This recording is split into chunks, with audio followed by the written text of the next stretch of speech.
The Galactic Defense Academy floated in the void between three pulsars, its crystalline spires catching starlight in ways that would make any sentient, with an appreciation for aesthetics, weep tears of whatever passed for joy in their species.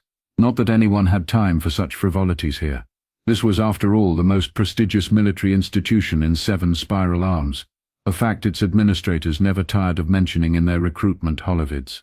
Inside Tactical Analysis Chamber 42B, 23 cadets, of varying anatomical configurations, settled into their adaptable learning pods.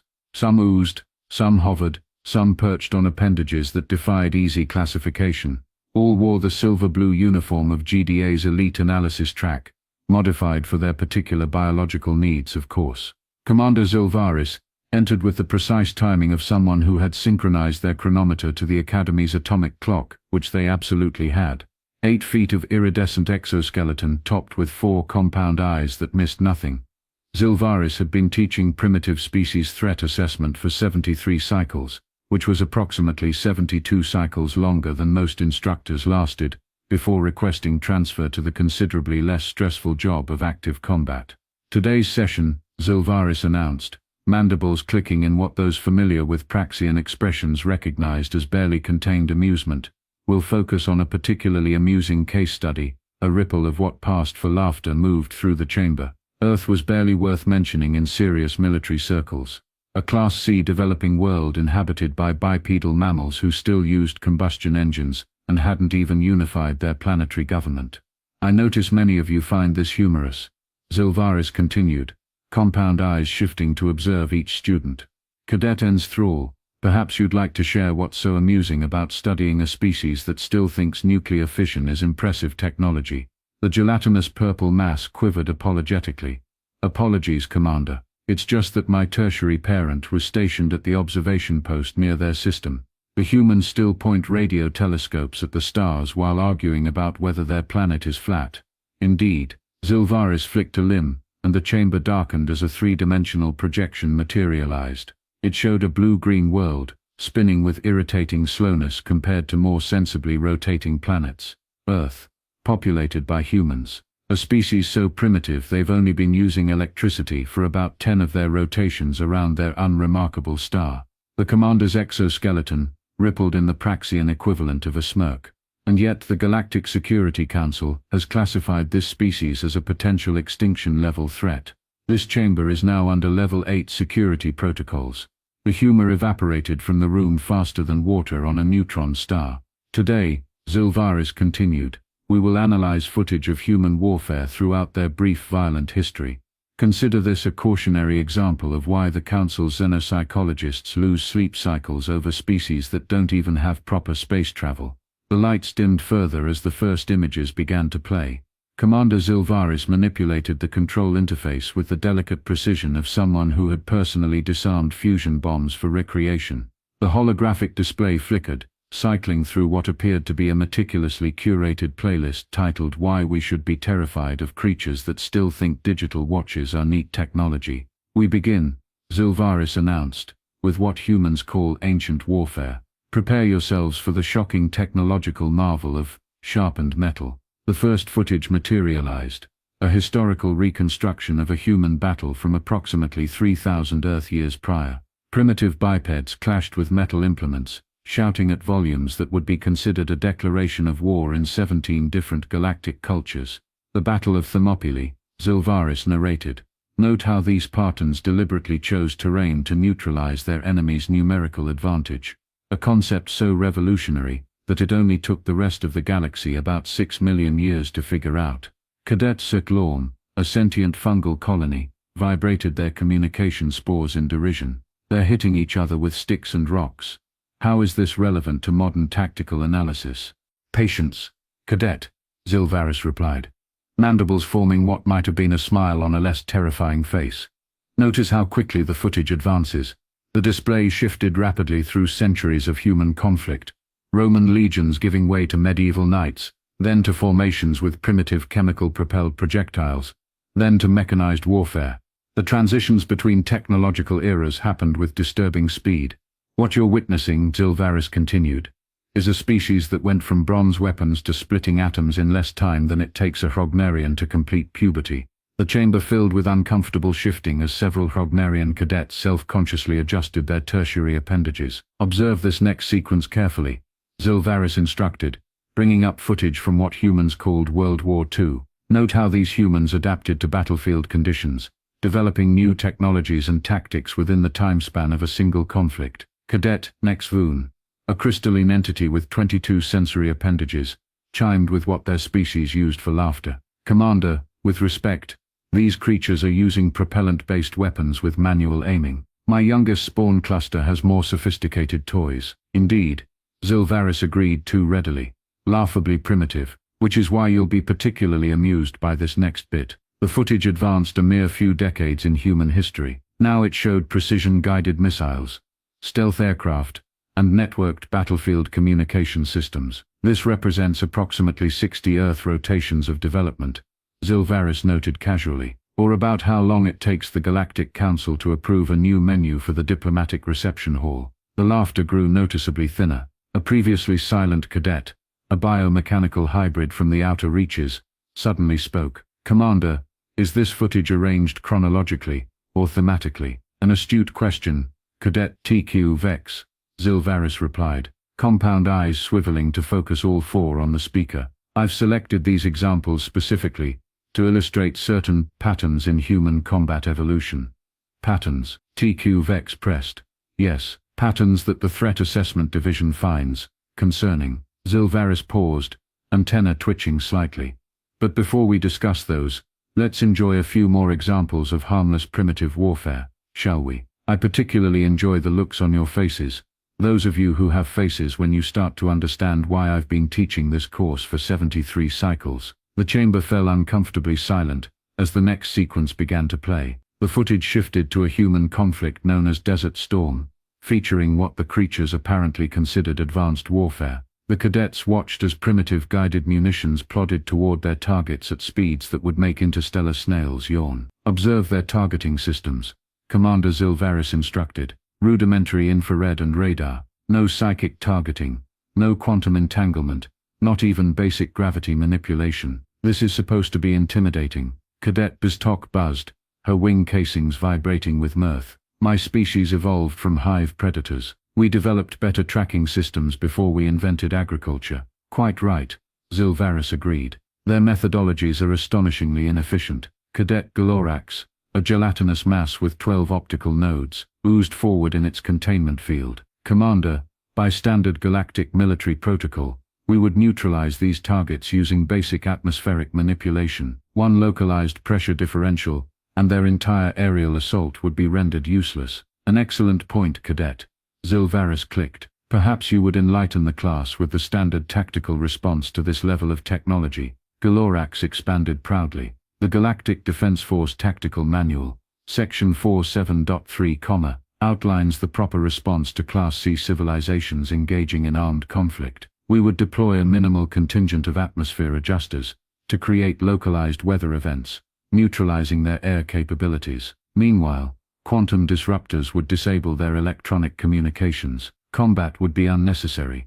The primitives would be too busy trying to understand why their toys stopped working. Appreciative murmurs rippled through the chamber as the cadets congratulated themselves on their species' superior approach to warfare, all except TQ Vex, who continued to study the footage with unsettling intensity. Commander, TQ Vex finally said, vocal synthesizer pitched lower than usual. May I point out that in the previous footage from their World War II, humans were using unguided bombs and basic radio communications. Yes, that is correct, Zilvaris confirmed. And this desert storm occurred merely 45 Earth years later. Indeed. That represents a 6th-generation leap in targeting capability, achieved in less than half a human lifetime. Defex's sensory appendages twisted in what might have been concern. Moreover, I noticed that after each conflict their technological advancement rate increases exponentially. The chamber grew quieter as the implications settled in. An anomaly dismissed Cadet Nexvoon, crystal facets glinting dismissively. Many species experience brief periods of accelerated development during existential threats. Show us their most recent conflicts, Defex requested, ignoring the interruption. Commander Zilvaris's mandibles clicked in what might have been approval. As you wish. The display shifted again, showing footage from the latest Earth conflicts. Drone warfare. Cyber attacks. Battlefield AI making tactical decisions in microseconds. This is concerning, admitted Cadet Varric, a hive mind representative who rarely spoke as a singular entity. They've developed primitive versions of our own tactical systems, without any contact with galactic society. They're reinventing our wheel, Tefex observed. But doing it in 1,000th the time it took us. Cadet Galorax's confident oozing had slowed considerably. But they're still using chemical propellants and silicon-based computing. We could still easily, could we? Interrupted Tefex. Commander, these chronological jumps between footage, they're getting shorter, aren't they? Zilvaris's exoskeleton shifted in the Praxian equivalent of a nod. Perceptive, Cadet. The time between significant military innovations has decreased from centuries to decades to years, and we're watching historical footage. Tefex continued, thoughts clearly racing ahead. How current is our intelligence on Earth's military capabilities? A silence fell across the chamber as the implications sank in. The smug superiority that had permeated the room just minutes before was evaporating faster than liquid methane on a desert planet. Commander, Zach Lorne's fungal colony pulsed anxiously. Standard protocol for emerging civilizations includes monitoring all transmissions and regular reconnaissance. Surely we have up-to-date information. Zilvaris's compound eyes glittered with something that might have been amusement, or might have been something else entirely. That brings us to the next portion of today's lesson, Cadets. I believe the humans have a saying about assumptions and what they make of you.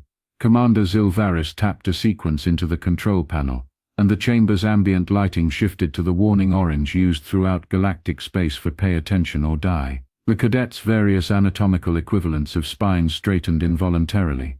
Now, Zilvaris announced with the calm of someone about to detonate everyone's comfortable assumptions, we move to the truly interesting material. The following footage is classified Level 8. Sharing this information outside this chamber is punishable by memory redaction, or for species without compatible neural structures, good old-fashioned execution. The display shifted to a split-screen comparison. One side showed human forces encountering a previously unknown threat. The other displayed how those same forces adapted to that threat in subsequent engagements. Improvised explosive devices, Zilvaris narrated. When humans first encountered them in this conflict, they suffered significant casualties. Note the timestamp on the right side, 3 weeks later. The footage showed completely redesigned vehicles with V-shaped hulls, electronic countermeasures, and jammers. 3 weeks. Zilvaris let the words hang in the air. Not 3 decades. Not 3 years. For context, it took the Galactic Council 7 years to approve a change in the standard-issue boot design. Cadet Nexfoon's crystalline structure had lost some of its usual luster. But surely this is an isolated, enemy has superior night vision capabilities. Zilvaris continued, ignoring the interruption. New footage appeared.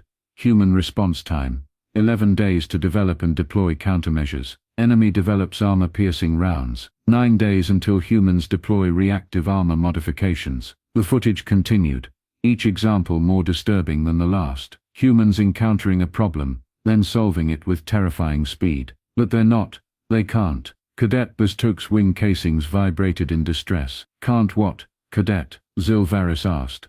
All 4 compound eyes fixed on her. They can't possibly maintain this adaptation rate against a truly advanced opponent.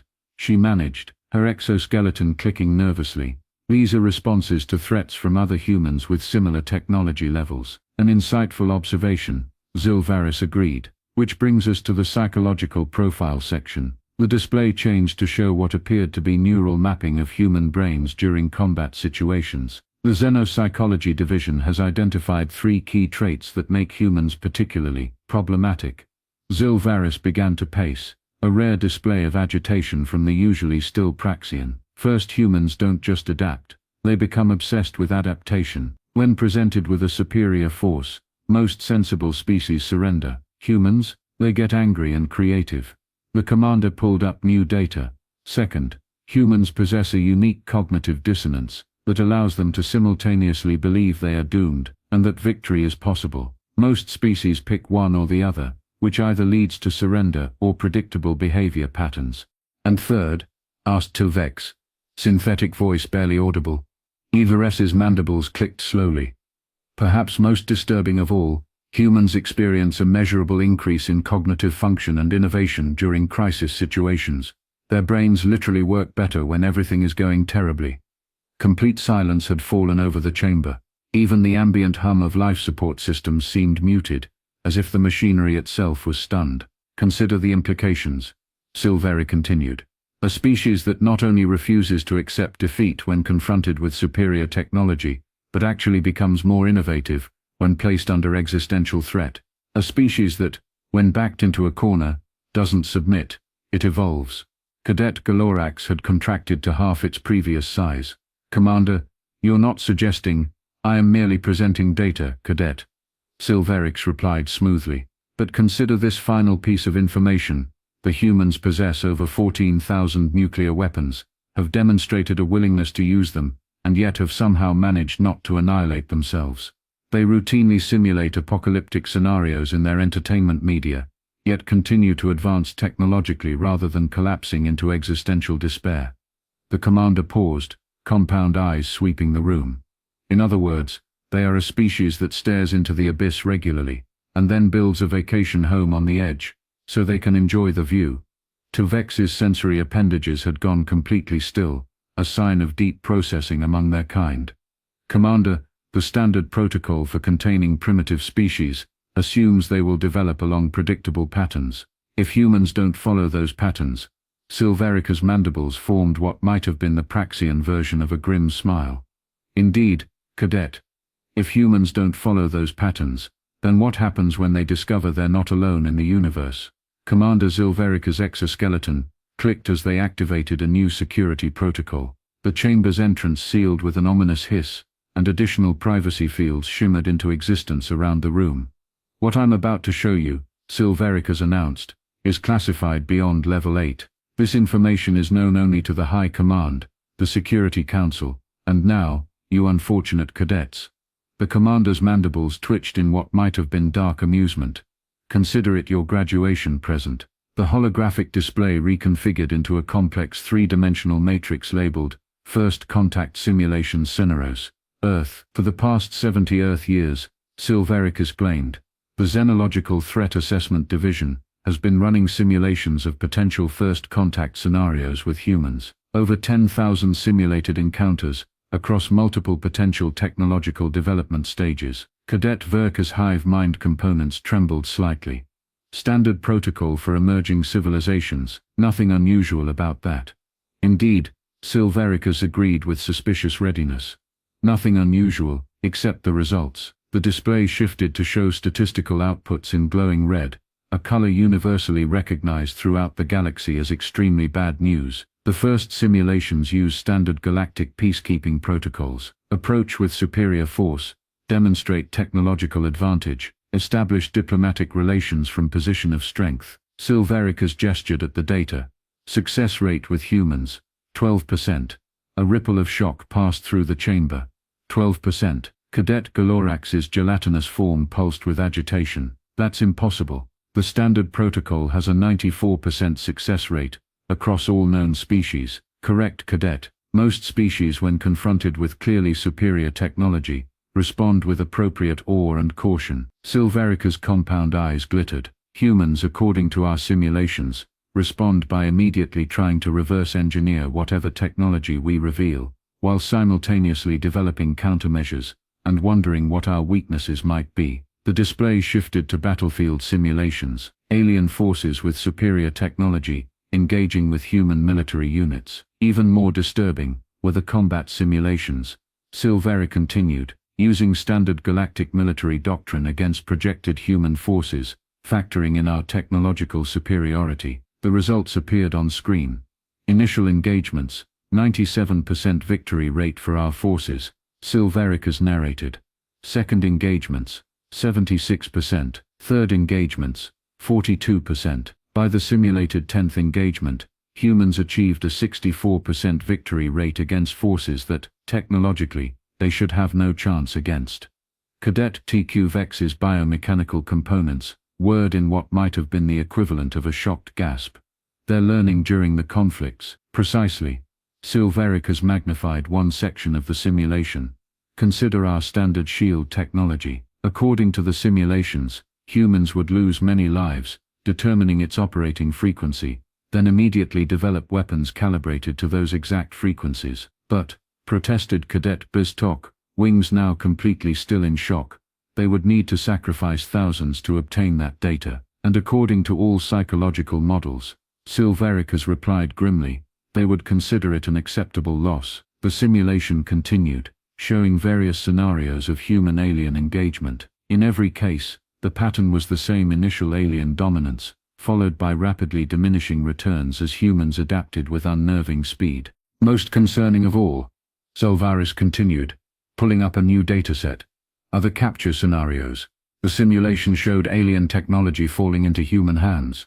When we modeled humans acquiring even minimal examples of advanced technology, the results became problematic.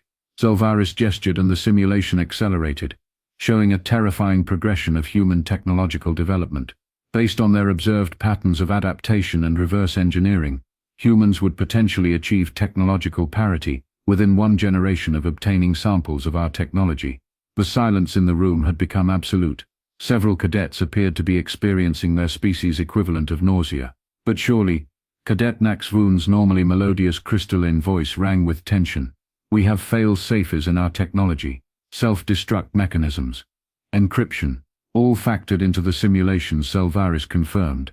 And yet the results remain consistent. Humans demonstrate an almost pathological determination to understand how things work, combined with a concerning willingness to risk their lives in the process of finding out. The commander brought up a final dataset. This is perhaps the most troubling finding of all. When we ran simulations of human responses to perceived threats to their homeworld, the statistical models showed curves that broke the boundaries of the display, extending far beyond predicted parameters. In scenarios where humans believe their species faces extinction, Silvaris explained, they appear capable of innovation rates that exceed anything observed in galactic history. They discard safety protocols, ethical constraints, and even basic self-preservation in pursuit of survival technologies. Cadet Naklam's fungal colony had begun releasing distress spores. This can't be accurate. No species would sacrifice long-term survival for short-term technological advancement. And yet, Silvaris replied, every model confirms it. In scenarios where humans face extinction-level threats, they don't descend into chaos as most species would. Instead, they unite, focus, and accelerate. Throughout the chamber, panic was spreading visibly among the cadets. Galorax had contracted to a third of its normal size. Naxvoon's crystalline structure was vibrating at a frequency that threatened to shatter. Even the normally composed TQ Vex's sensory appendages were twitching erratically. Commander, TQ Vex finally asked, synthesized voice barely audible, what is the current containment protocol for Earth? Silvaris's mandibles clicked softly. That, cadets, is where our real problems begin. Commander Silvaris let the panic simmer for precisely 30 seconds, long enough for the realization to set in, not long enough for rational thought to reassert itself. Perfect teaching technique. Cadets, the real reason for today's lesson is simple.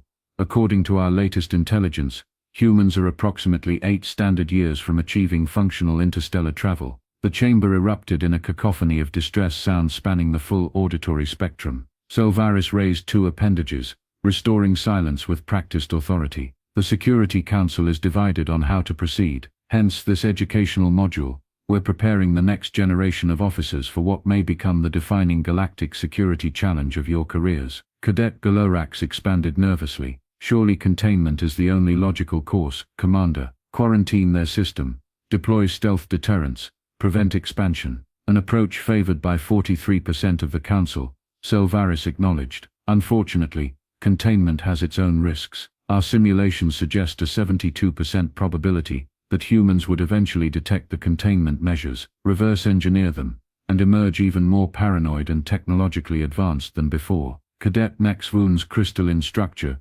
shimmered with agitation. Then the alternative is recruitment, controlled first contact, technological exchange, integration into the galactic community. Also problematic, Silvaris countered. How do you integrate a species that adapts so rapidly, they might surpass your own technological level within generations? A species whose psychological profile suggests they would never be content with junior partner status. TQ Vex, who had been unnervingly quiet, finally spoke.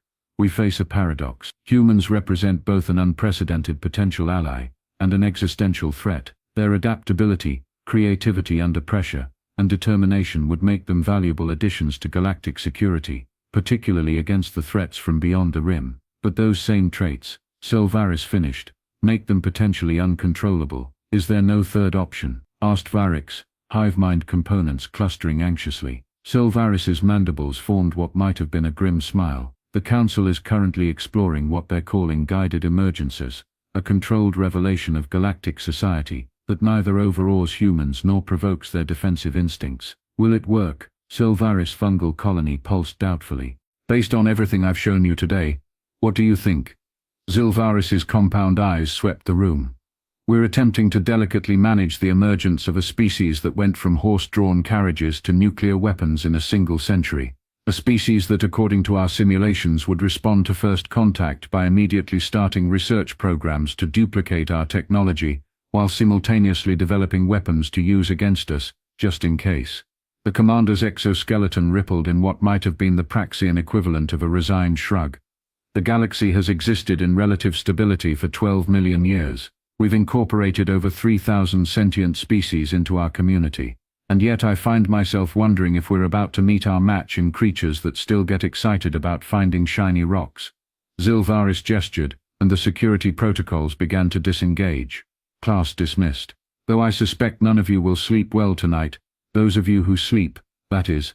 Remember, everything you've learned today is classified. Discuss it only in secured environments. As the cadets filed out in stunned silence, Commander Sylvaris added one final thought. Oh, and cadets, you might want to brush up on your Earth languages. Just in case.